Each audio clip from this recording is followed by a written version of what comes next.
everyone, welcome to Handing the Shame Back, a channel dedicated to the survivors of child sexual abuse throughout the world. We know the numbers are huge. We know there's a lot walking around who have been unable to speak of the trauma, let alone start to deal with it. So this is one small way that I can bring this to you. What our beautiful guests say may inspire or help you feel less alone. You may be able to relate. So as with all shows, there's a trigger warning, and this trigger warning comes because I don't want you feeling upset or disturbed.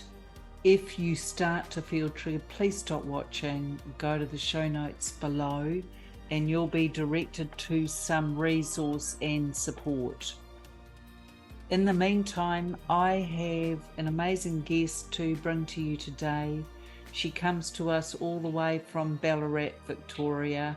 I bet it's lovely and warm over there in Australia. And her name is Marita Murphy. She will be known to some of you. She was publicised years ago for what she went through and her courage and bravery in stepping forward. She is a victim, she is a survivor, and she is an advocate. Welcome to the show, Marita. Thank you, Gloria. So lovely to have you here. And as with all shows, we're starting off with our first part, which will focus on your story and what you experienced as a child, only as much as you're happy to discuss and share. The reason I ask that is because for some of our survivors, some of your history may relate specifically or directly to theirs. Is it possible just to get you more in the camera? That's better. Now we can see your lovely face more. So Marita, would you like to share with us just what you're comfortable to, kind of where you were living, how old? Everything. Or whatever you're comfortable everything. to. I'm happy to, because I do understand after 4 decades of silence that it's not conducive to healing. It's not conducive to stopping predators and perpetrators offending. So, yeah, I've gone from one extreme to the other. Oh, congratulations. It takes a long time, doesn't it, to yes. place of, I don't know, just acceptance, I think, or just, recognizing and actually believing deeply, this was our story. So I applaud you, and you just don't know who you're going to reach. So thank you. Fingers crossed. Okay, so tell us a little bit. You were living in your family home. How old? Yes. Yeah.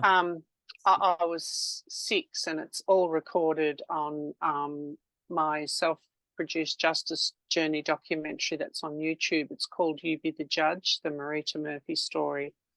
So a wholesome little Catholic settlement, about 60 k's from GPO in Melbourne, youngest of 7, and my father had just passed away from a brain tumour.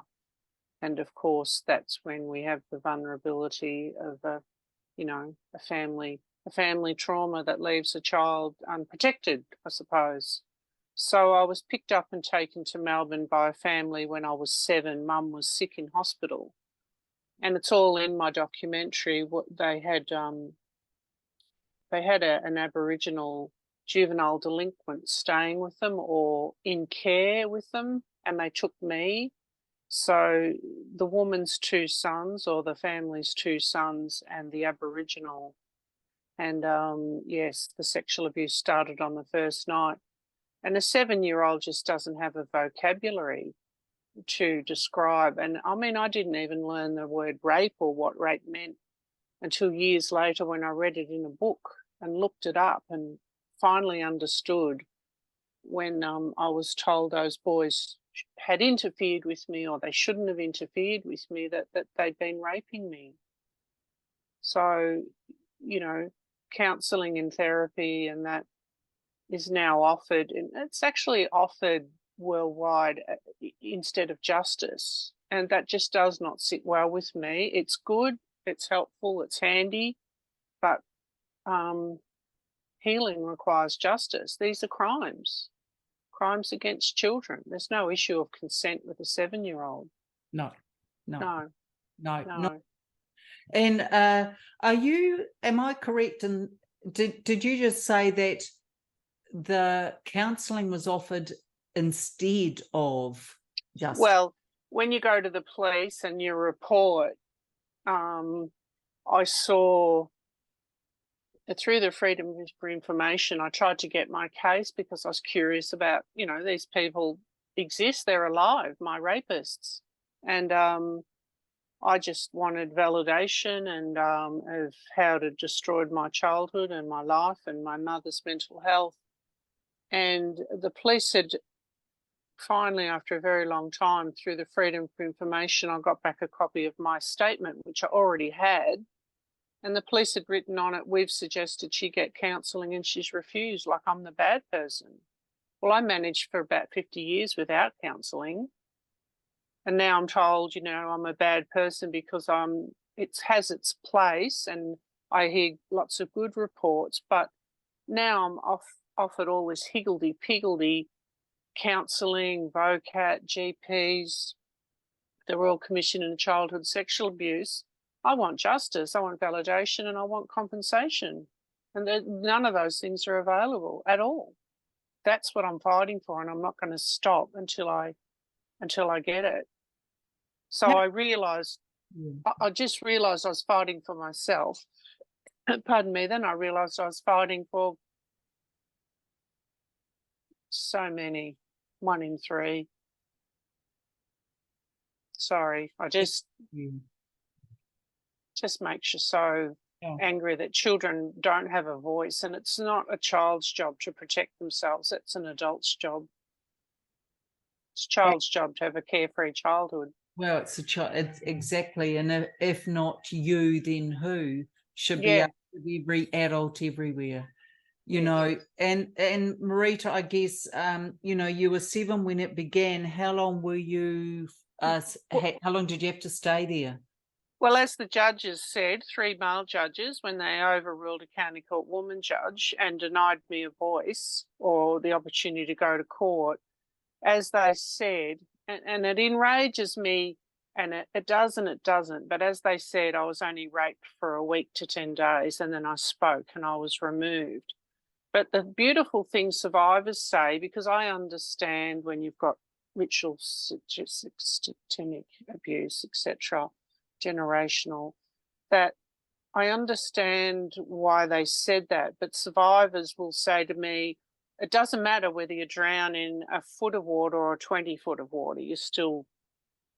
And so survivors defend me if I try to minimise what happened to me, because my mum taught HSC, VCE, Year 12, which is the final year of Victorian schooling, when she was 21.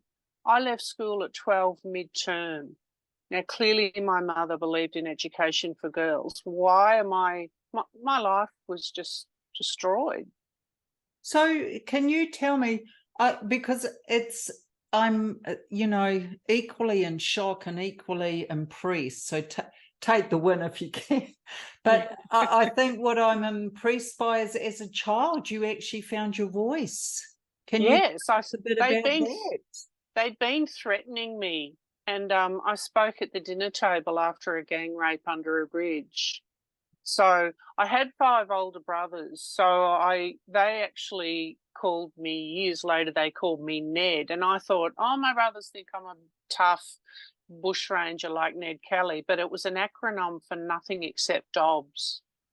So, the dobber, the person that tells on other people, is always deemed the whistleblower, the truth teller. Yes. They're shunned. Yeah. But I knew that my voice had power. But then, my mother, and I can understand her actions or her inactions in the fact that you're living in a little country Catholic town. Everyone's living their life to the rhythm of the church. And if you had have been a gang rape victim or the police had have been involved, you sort of, you know, I felt like a fallen woman at 7, and you're protecting that, but really it's incredibly wrong. And there was letters pertaining to the abuse, which Mum and I discussed when I was 17. And Gloria, those letters, if I survived and lived, should have been kept for me as an adult as evidence, because even though it was tragic for my mum and she was a very good person, she was the secondary victim. I was the primary victim. And by destroying those letters that would have upset her, she took away my chance at obtaining justice now. Yes, I see what you're saying. So my people get confused about, you know, the uncle, the stepfather, the father, the grandfather, what have you. People have got to understand these are crimes, serious crimes committed against children, and we've just got to not get confused and understand that you take the personalities out of it. It's got nothing to do, we don't care if it's the church, the fireman, the pastor, we don't care. Crimes against the most vulnerable of our society, and child molesters, an adult, not that these weren't adults, they were 14-year-olds, but traditionally an adult caught sexually abusing a child used to be hung. What has happened to our society now? Well, that's a good question. But let me take you back, because you're saying so much that has such oomph. So thank you. It's great. And for our survivors listening, you know, you guys are going to be able to relate to this, because we know as survivors, people just want us to shut up, really. And that suits their narrative. They with our truth.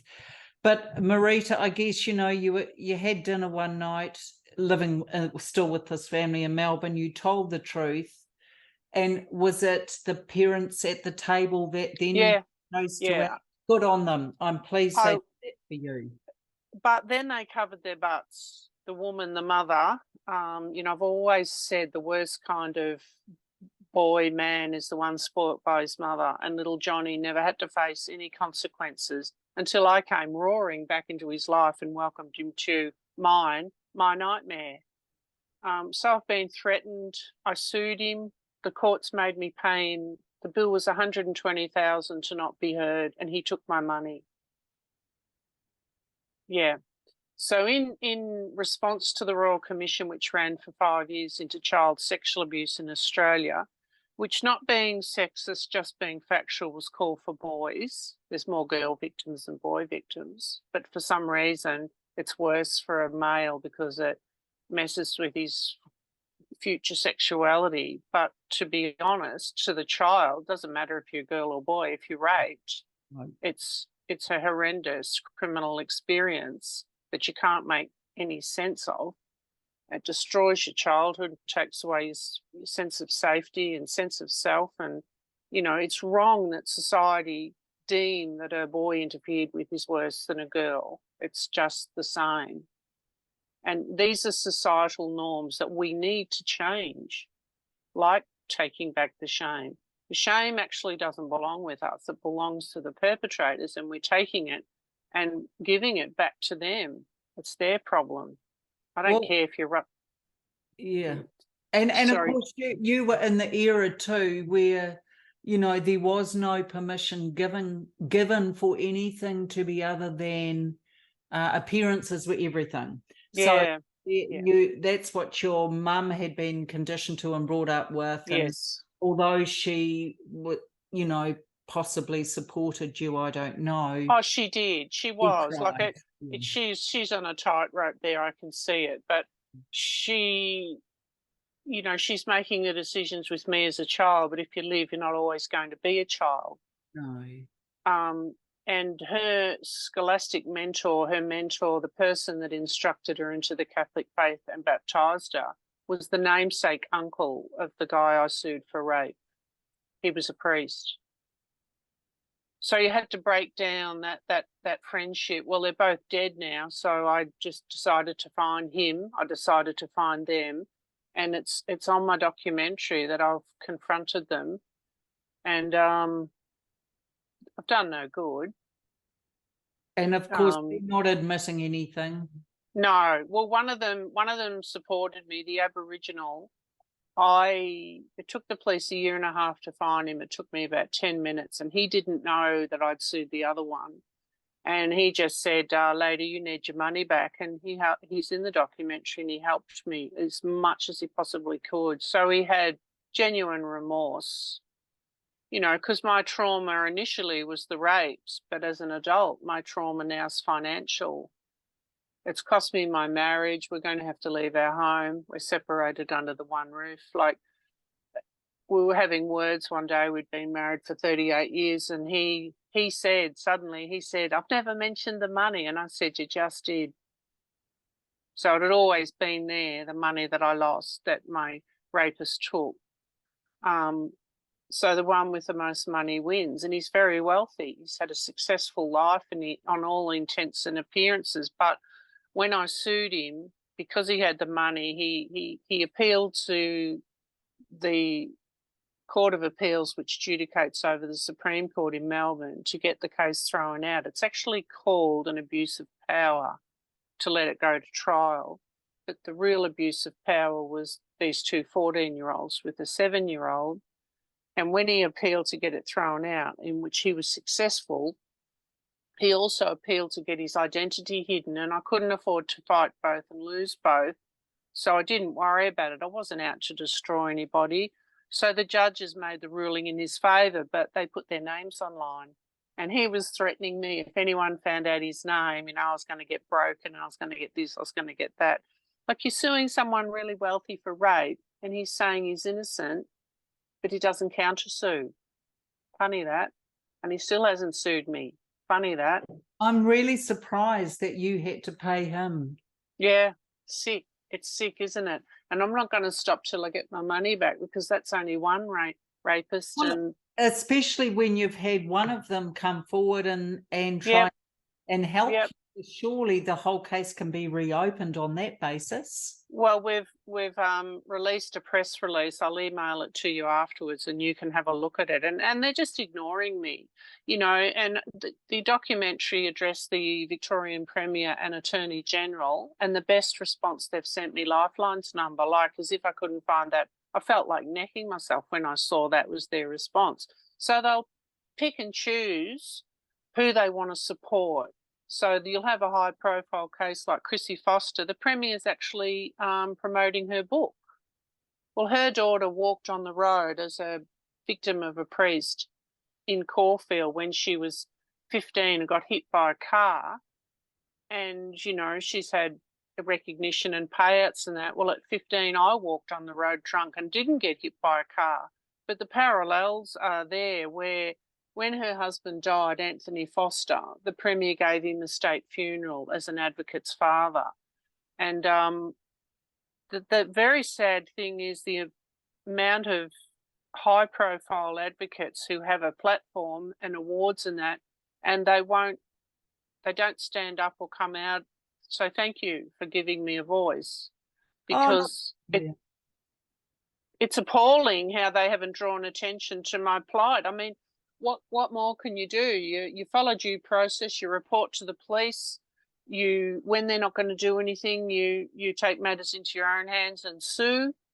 And then when that doesn't work, you make a documentary. Andrew Rules, our chief crime writer in Victoria, Melbourne, and the day that he saw the documentary, he made a true crime podcast the following day of the same name, You Be the Judge. I was then given the AMA President's Award for my advocacy work in a pandemic. And the year before, it had been shared by 10 doctors and professors, and I won it standalone in a pandemic, because the justice system doesn't work. The medical system gets flooded with this trauma. This doesn't have to be that way. Like, if victims got justice, they wouldn't need years of therapy and counselling and trigger warnings and stuff. They'd be validated. Well, the problem is it doesn't suit the narrative. Of course not. And so you've got to look, it's across echelons and all up and down all layers of society. Yes.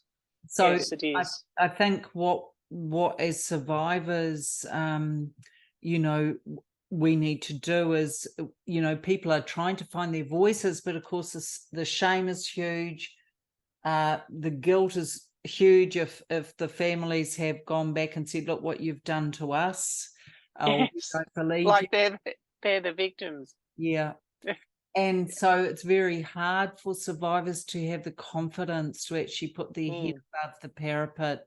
And I think one of the things, you know, I mean, there's a couple of things you've already said, and just as we're going into closing out this first part, we will be coming back, audience, with part 2, which looks at what Marita did, what helped her through her recovery and healing of this, and any tips she may give you, because some of you will be going through Yes. court or the justice system. But we do know 2 things are true. One is she did speak up and she was believed enough to be removed. So that's amazing. So grateful for that. Thank God you were believed and removed. That's really, I'm so thrilled. But equally, how often do we as a survivor community ever hear of a victim or survivor actually having to pay a perpetrator money? So Yeah. Marita, stay right there, but for the audience, I just want you to think, if that was part 1, just imagine what part 2 is going to look like. And as always, I see you, I stand beside you, and I believe you.